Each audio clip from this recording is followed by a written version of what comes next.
Assalamualaikum warahmatullahi wabarakatuh. Baiklah, kami dari kelompok 4 akan mempresentasikan tentang reformasi tata kelola dan akuntabilitas. Pemaparan kami ini berkaitan dengan kejadian Enron memotivasi reformasi tata kelola dan etika.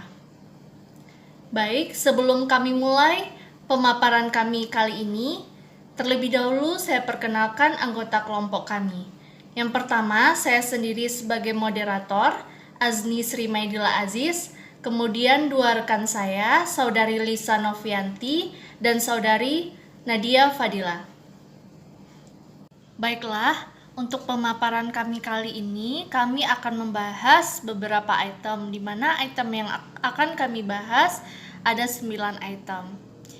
Nah, untuk pemaparan pertama akan saya jelaskan sendiri, yaitu tentang tata kelola reformasi dan akuntabilitas. Pada bagan yang telah digambarkan dapat kita simpulkan bahwasanya telah terjadi urutan waktu kejadian reformasi tata kelola. Sebelumnya kita ketahui terlebih dahulu apa itu reformasi. Reformasi adalah perubahan terhadap suatu sistem yang telah ada pada suatu masa tertentu. Nah, di tanggal 2 Desember 2001 telah terjadi kebangkrutan Enron.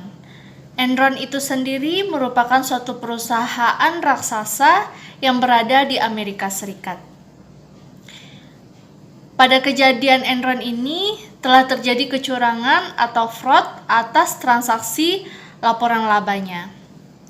Kemudian di tahun 2002 kasus Enron ini telah dibawa ke pengadilan. Selanjutnya pada tanggal 25 Juni 2002 sampai dengan tanggal 21 Juli 2002 perusahaan raksasa WorldCom telah mengajukan pilotnya, di mana perusahaan ini merupakan salah satu perusahaan raksasa juga atau perusahaan ternama juga yang berada di Amerika Serikat.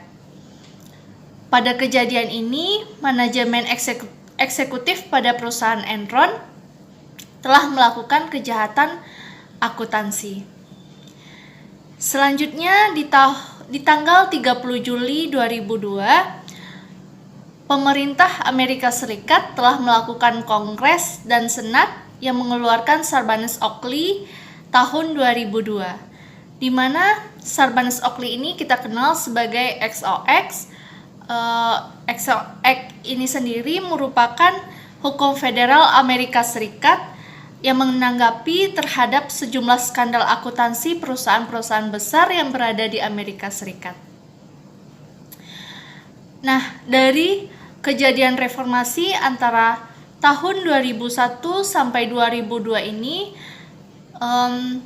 telah diatur oleh SEC. SEC itu sendiri merupakan Securities and Exchange Commission yang merupakan badan independen dari Amerika Serikat untuk mengawasi pelaksanaan yang mengatur perdagangan bursa saham pada masanya. Selanjutnya yaitu tentang bencana Enron.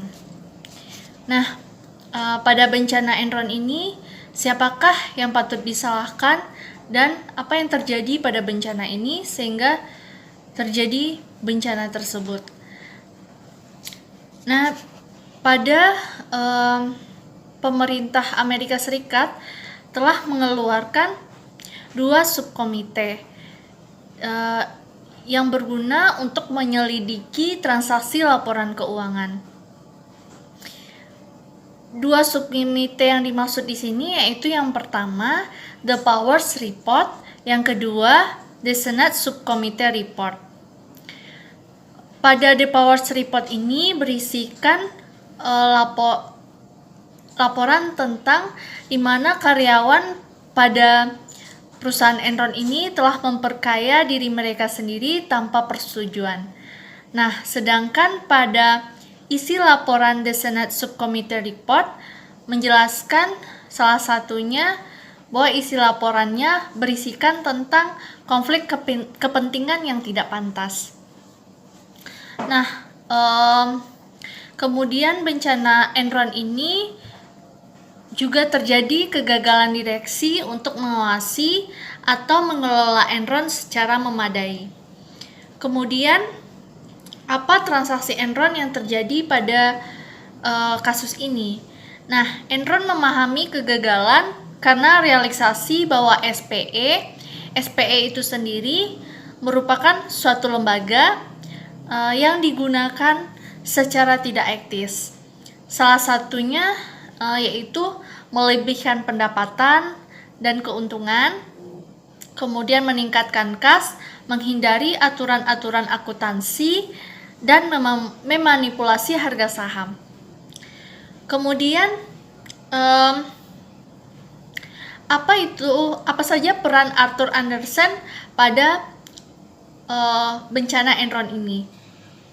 Salah satunya peran Arthur Andersen di sini adalah sebagai auditor, kemudian sebagai konsultan akuntansinya, kemudian internal auditor, penasihat masalah perpajakan, dan salah satunya juga perannya sebagai pengkaji dari pengungkapan laporan keuangan.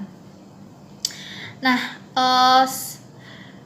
di bencana Enron ini juga terjadi penghindaran pajak oleh Enron. Kemudian, apa sih dampaknya terhadap Enron itu sendiri? Dampaknya salah satunya adalah perubahan ke depan dalam struktur tata kelola perusahaan Enron itu. Nah, juga terjadi dakwaan terhadap eksekutif Enron dan kaki tangannya dihukum sesuai SEC. SEC itu sendiri sudah saya jelaskan juga sebelumnya, di mana SEC itu singkatan dari Securities and Exchange Commission, di mana merupakan suatu badan independen dari Amerika Serikat untuk mengawasi pelaksanaan yang mengatur perdagangan bursa saham. Nah, regulasi dari SEC ini diatur oleh SOX atau Sarbanes-Oxley di tahun 2002. Selanjutnya yaitu tentang tata kelola dan perubahan akuntabilitas hingga WorldCom. Nah, pada perubahan tata kelola dan praktik akuntansi memang diinginkan pada skandal Enron ini, di mana dalam melakukan beberapa upaya untuk memperkuat tata kelola akuntabilitasnya. Salah satu upaya tersebut contohnya yaitu di mana Presiden Bush pada saat itu melakukan reformasi untuk mengembalikan kepercayaan di pasar keuangan dengan cara mengesahkan pedoman reformasi tata kelola yang dikenal sebagai Sarbanes-Oxley di tahun 2002. Beberapa upaya tersebut telah memperkuat tata kelola dan akuntabilitas sebelum terjadinya skandal Enron. Hampir tidak mungkin dalam menyampaikan pertumbuhan rasa investor dan kemarahan publik pada bulan Desember 2001 dan di awal musim panas tahun 2002. Selanjutnya yaitu tentang reformasi tata kelola Sarbanes-Oxley tahun 2002. Reformasi yang pertama yaitu tentang tata kelola baru untuk perusahaan dan profesi akuntansi, di mana tata kelola ini membutuhkan beberapa tindakan, di antaranya yaitu klarifikasi peran, kemudian tanggung jawab, penurunan konflik kepentingan, dan memastikan bahwa standar akuntansi tersebut memadai. Kemudian selanjutnya berkaitan dengan pelaksanaan SEC di Amerika, di mana SEC itu dituntut untuk atau perubahan untuk menerapkan beberapa kerangka kerja XOX. XOX itu mendorong reformasi tata kelola dan akuntabilitas ke depannya. Penjelasan materi selanjutnya yaitu poin E, di mana dampak terhadap tata kelola, akuntabilitas, dan pelaporan serta praktik manajemen. di mana kerangka tata kelola Sarbanes-Oxley akan memfokuskan perhatian para direktur dan manajemen terkait dengan isu-isu tentang akuntabilitas dan pelaporan yang tepat.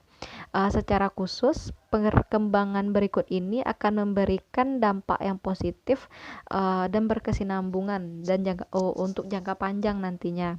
Karenanya fokus spesifik pada peningkatan akuntabilitas dan pelaporan kepada pemegang saham publik, pengendalian internal terkait, dan sistem whiteboarder, serta atas sertifikasi CEO dan CFO, di mana sertifikasi ini jika terbukti palsu akan dianggap sebagai tindakan pidana. Fokus selanjutnya yaitu penguatan peran komite, independensi penuh oleh direktur yang menjabat, serta harus hubungan informasi yang lancar antara direktur, pemegang saham, dan dengan auditornya, serta kemampuan auditor ini untuk melaporkan kejadian-kejadian selama proses audit.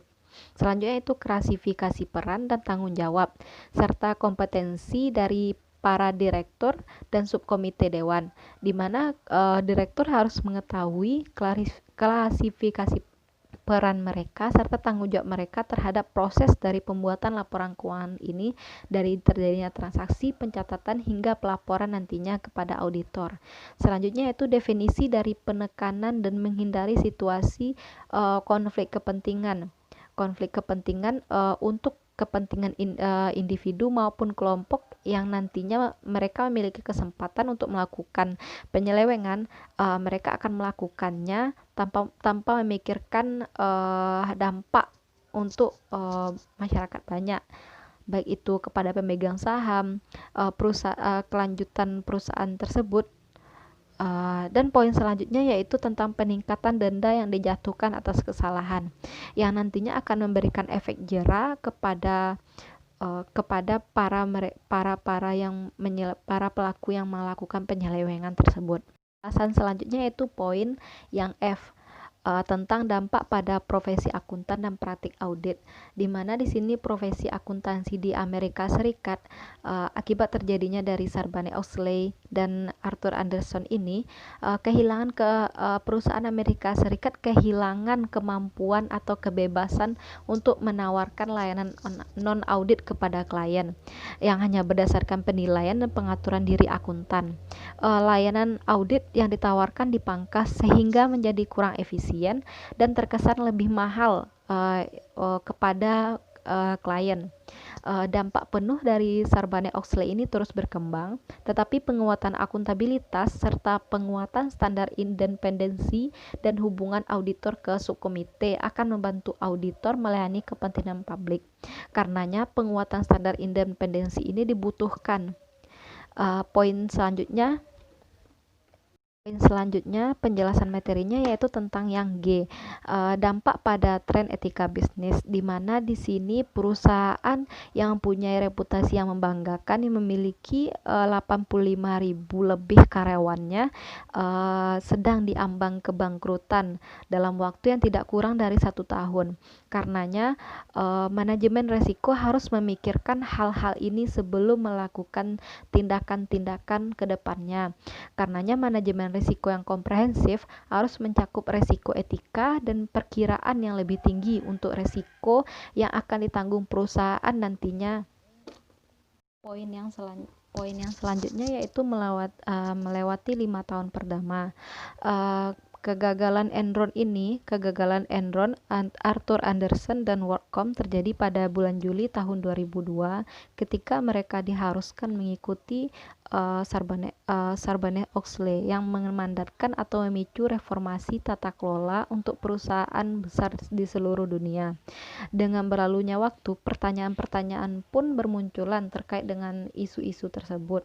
Apakah keharusan CEO dan CFO mengesahkan bahwa laporan keuangan tersebut harus akurat dan bahwa pengendalian internal yang dirancang untuk memastikan keakuratan telah diterapkan secara efektif.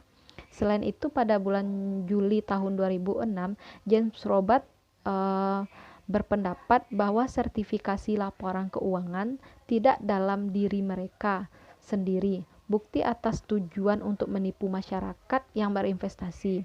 Para pejabat perusahaan yang melakukan kesalahan. Bagaimana kecurangan sekuritas membutuhkan lebih dari suatu pernyataan, melainkan dijelaskan bukan melalui asumsi.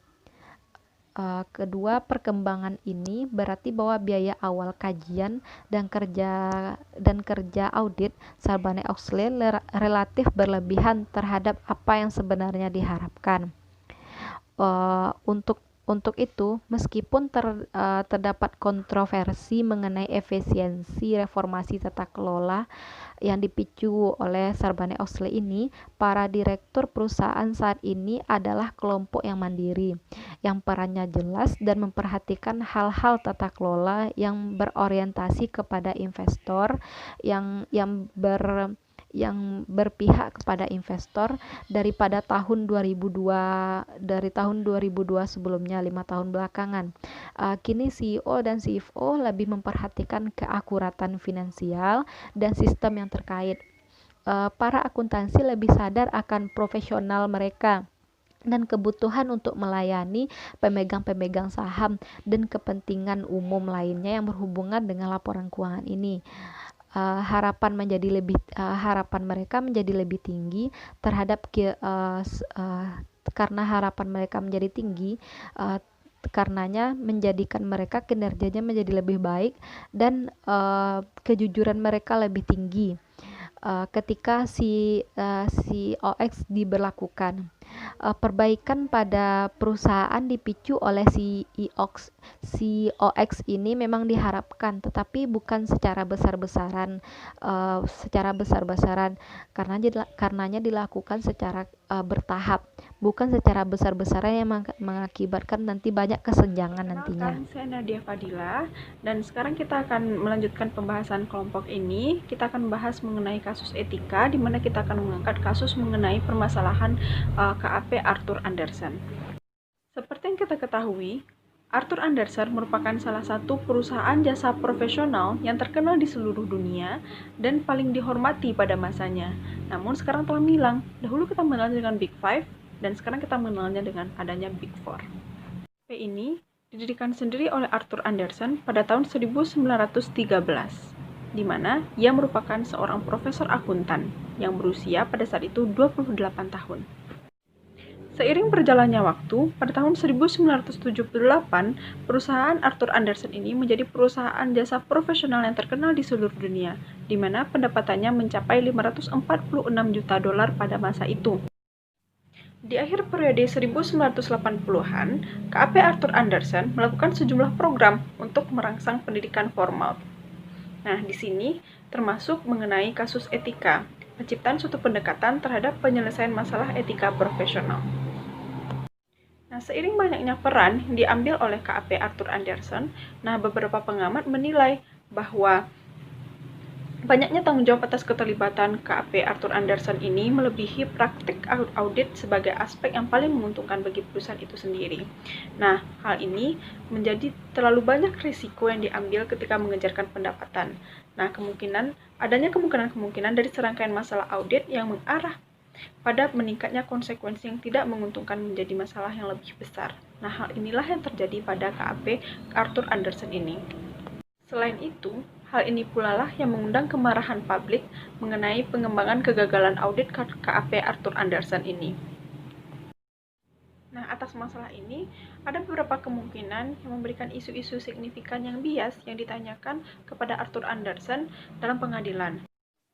Yang pertama, Arthur Andersen ini disetujui sebagai auditor sekaligus konsultan, di mana ini menarik biaya untuk saran konsultasi.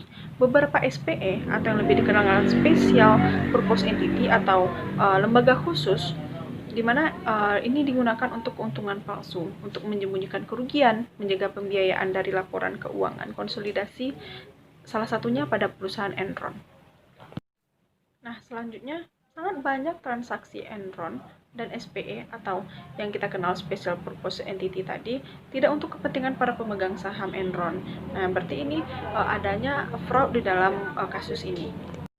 Dan yang lebih parahnya lagi, Arthur Andersen ini tampaknya tidak menemukan bukti-bukti yang signifikan atau tidak bertindak berdasarkan bukti yang mereka temukan.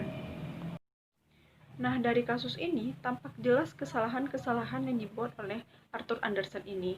Nah, salah satunya ketidakmampuan. Nah, seperti yang dibahas pada kasus Enron, bahwa KAP Arthur Andersen tidak mampu untuk menunjukkan bukti-bukti yang signifikan mengenai perusahaannya. 2. Kesalahan penilaian akan pentingnya setiap temuan audit. 2. Kesalahan penilaian akan pentingnya setiap temuan audit.